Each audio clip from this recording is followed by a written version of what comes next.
This is all a very complicated and sad situation.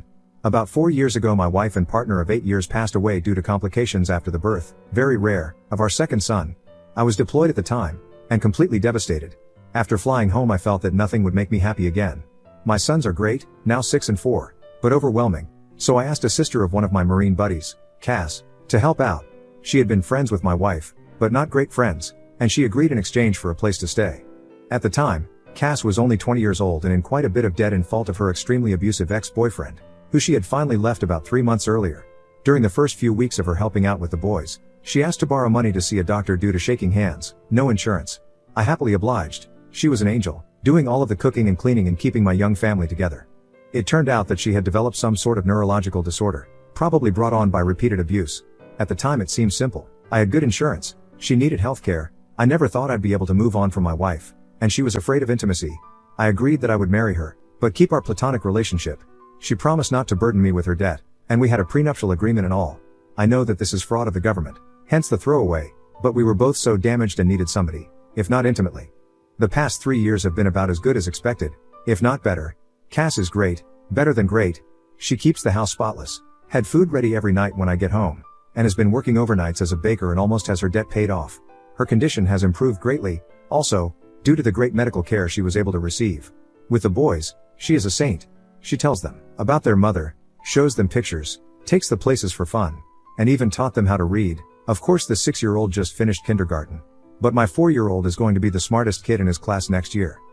Sometimes the 4-year-old calls her mommy but she SHHs him and reminds him that name is Cass and that mommy is the angel whose picture is above the fireplace. Once her debt is fully paid off, the kids are in school, and she saves up a bit of money, she is going to go into a nursing program. Our relationship, still platonic, but very caring. I've cried on her shoulders more times than I can count, and she's done the same. One night I was very stressed out, and yelled at her about something pretty inconsequential. She had taken my sons to see Santa without me. She, of course, became quite frightened. But we worked it out and I even offered to pay for her to see a counselor. She didn't. That was 2 years ago. And we have had little fights ever since, but have been able to work through them. She seems to understand me whenever I'm hurt, upset, or angry, and is calming in a way that I can't explain. The problem, Reddit, is that I think I might be falling for her. I've been noticing little things, her scent, her smile, her laugh, the way she smiles with her eyes when she sees me, how much my boys love her. Not to mention that she's gorgeous, hardworking, and one of the strongest people I've ever encountered. A few nights ago I almost kissed her after we had put the boys to bed, and her hugs goodbye have started lasting a little bit longer. The other day she was taking a nap in my bed, she was washing her sheets, and I wanted to join her. Not have sex with her, just lay with her and hold and kiss her. I don't know what to do, or how to even bring this up. It's been 4 years since my wife died. I can only think of a quote from A Song of Fire and Ice books, in which a character says that when the sun has set, no candle can replace it. Meaning that since his true love has died, nobody could replace him. That's how I used to feel, but there have been days where my thoughts have been occupied with Cass, and I haven't even thought about my wife. I feel bad about it, and I still miss her, but I never thought that I'd be able to move on. I feel guilty and disloyal. At the same time, I want her, not just sexually or physically. I want to be romantically intimate with her, not just as friends. I don't know how to bring it up. I don't want to scare her or make her uncomfortable. But this is becoming more difficult than I could have ever imagined. I was thinking about asking her to get dinner, just the two of us, and bringing it up. But what if she refuses? How can I gauge her interest? If it means anything, the other day she was having a hard time with the boys. They were restless and being out of hand. So I brought her home some of her favorite flowers.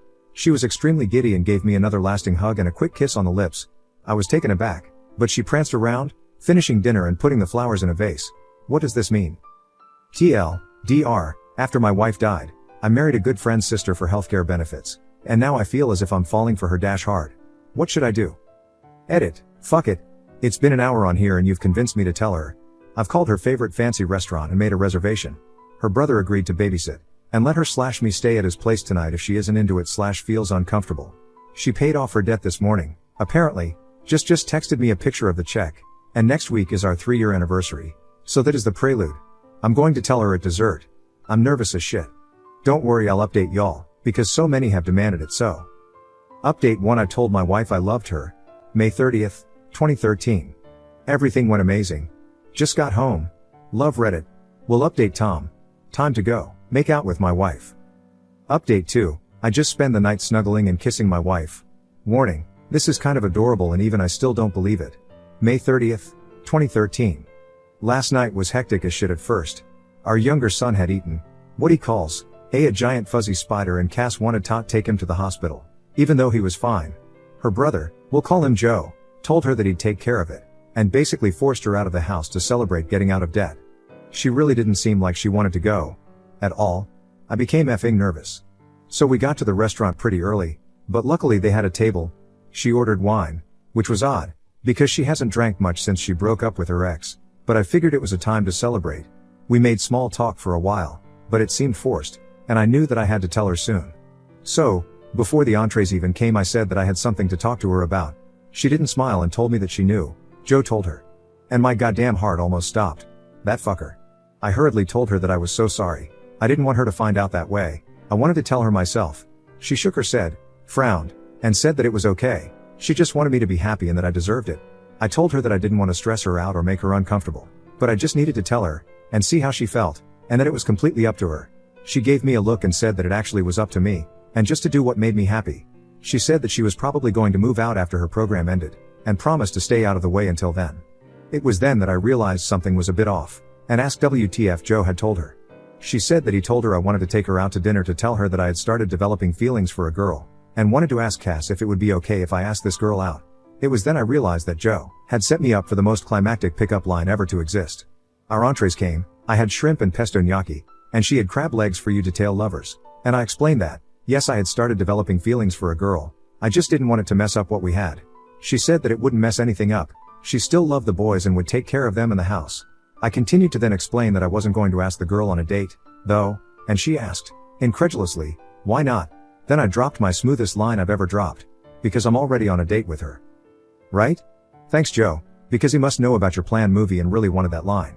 She gave me this look that she gives my sons when they tell her things like I'm going to the mall by myself or I have a girlfriend named Tammy.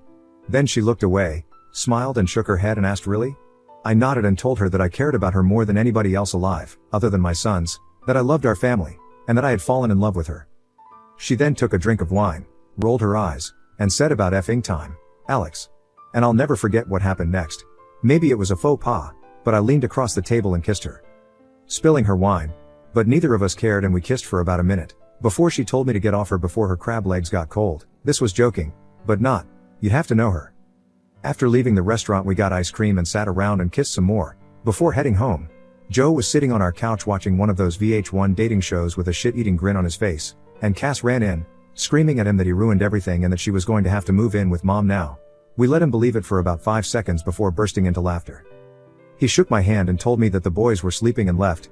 I picked Cass up and kissed her and carried her to my room, where we, well, made out for like 2 hours and snuggled the shit out of each other.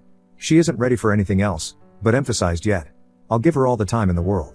At one point the youngest son came in because of a nightmare, and brought his dog, a golden retriever puppy, and claimed that the doggy was scared so we, of course, let him in. I woke up early to make everyone breakfast, and of course, deliver, and am about to go and kiss my wife goodbye, and ask my boss for the second part of the day off so that I can spend more time with her while the boys are at school, preschool. I'm really sorry I haven't replied to everything. I was a little busy, but thank you all for the support. Update 3 Very quick update. My wife and I are doing fine. May 31st, 2013. But I'm still unsure how to provide proof. I've lost the receipt for the restaurant and didn't pay with a card, and won't post pictures for obvious reasons, such as years of defrauding the government. But I will deliver and find a way. I promise, as a man of my word. Haven't I always delivered so far? And to those of you who are talking about a second wedding ceremony, we just kissed for the first time 2 nights ago. Overly attached Reddit. Finally, thank you to whoever gave me gold. I spent about $25 last night buying Joe beers. But next time, please use that money for real good. Take a vet to lunch, learn CPR, I don't know. But again, many thanks to you. I promise I'll update again in the future, but don't be angry if it isn't very often. I've been a little busier than normal. Cheers. Update 4M28, everything with my wife, F24, that I married for insurance reason, then fell in love with, was going well. Until last night, June 25th, 2013. TL, DR of my life, my wife died 4 years ago when I was deployed, and I, Alex, 28, male, ended up marrying the girl, Cass, 24, female, who was taking care of my children and keeping up with my house while I was grieving. I did this because she was having medical issues stemming from past domestic abuse and had no insurance. Apparently I can't post this as an update because of some rule. It's fine. I'd advise anybody to look through my past submissions. I don't think I can post them on here, if you are interested in what happened about a month ago. But apparently this is a different issue. Things were going very well except I started developing feelings for her. I was afraid of scaring her, or making her feel unsafe, but Reddit convinced me to take the plunge. Now I'm happily dating my wife. Hey everybody. I hope your workday is going well. My day has been crazy. Everything has been going wonderfully lately, though. It was somewhat strange at first explaining it to our friends and family, but most of them had already caught on. Including my sons, who act as if nothing has changed. I'm pretty sure the little fuckers knew the entire time. Anyways, last night I came home and Cass was out of it. Dinner was burnt, which is no big deal. I can't really cook well or anything, but it's out of character, and she was drinking, lightly, only 1 or 2 glasses of wine. I asked her what was wrong. Obviously I was concerned, and she told me that her ex-boyfriend, shithead, 30, male, got parole last week. I was flabbergasted, since she should have been able to testify at his parole hearing I believe. Apparently the crime that he was incarcerated for was unrelated to the abuse, which I had always assumed was the reason, but Cass had been, 1, assured it would put him away for a decade at least and, 2, had been far too afraid to testify against him or press charges. Apparently he'd been arrested for this felony, and when he was being held, he asked her to post bail, but instead she asked my first wife for help moving out and moving on. I don't know what to do. I don't think that we have any legal ways to put him back into prison. She knows that she should have gone to the police and is guilt-ridden and upset about it now. I know that she's going to be safe, because if he tries to even contact her, I'll take a legal recourse of action to make sure that he doesn't so much as touch her. I've taken off work today, but promise that even when I go back, I'll have my buddies stopping by throughout the day. But I don't know how to make her feel safe. I've contacted my lawyer about filing a restraining order, and he said it shouldn't be too hard, but she's a mess. I just don't know how to make her believe that she's. I doubt this piece of shit will come around, but I know what I'm going to do if he tries. Update 5I, M/29, had fallen in love with my wife, F/25. Sep 3, 2014. Hey Reddit. I first of all would like to apologize for not keeping you guys updated. I've honestly just been pretty occupied with life lately and last night I had trouble sleeping. I was just browsing the internet when an article came up about Reddit and I thought, I wonder how those nice people are doing. Then I signed in and realized that a lot of you really care about how my life is going with Cass. The answer is pretty well now. Things got tough for a while when her ex was released from prison last year, though. She was so afraid that he'd contact her, until he did. I remember that night like it was 5 minutes ago. Somebody rang our doorbell and the oldest son answered. He asked for Cass. She told the boys to go upstairs and gave me a look and I knew. But she didn't look scared. The bastard apologized and begged for forgiveness and asked for a second chance. She was so brave. I wanted to kill him but she told him no and asked him to leave.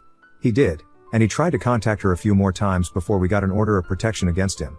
Last I heard he moved upstate to live with his dad, or something. Around this time her brother Joe also got into a really bad car accident and ended up having to move in with us for a while. He's a great guy, and one of my best friends, so we didn't mind, but it was a stressful time. About 7 or 8 months ago we finally, consummated our marriage I guess you can say. The boys are doing great and are really happy. Cass got a pretty good job, although I think she's working too much overtime, and loves it. We're expecting our first child in February and couldn't be more excited. You could say that life is pretty good. I'll be around for another few hours if you guys have any questions. Final update I, M/29, fell in love with my wife, F/25, it's a girl. April 29th, 2015. Technically she was born early March, but I didn't want to make the title it was a girl. Sorry for not updating. It was a pretty rough pregnancy, and Cass has put her foot down about wanting more. I guess 3 is enough. But everything turned out great.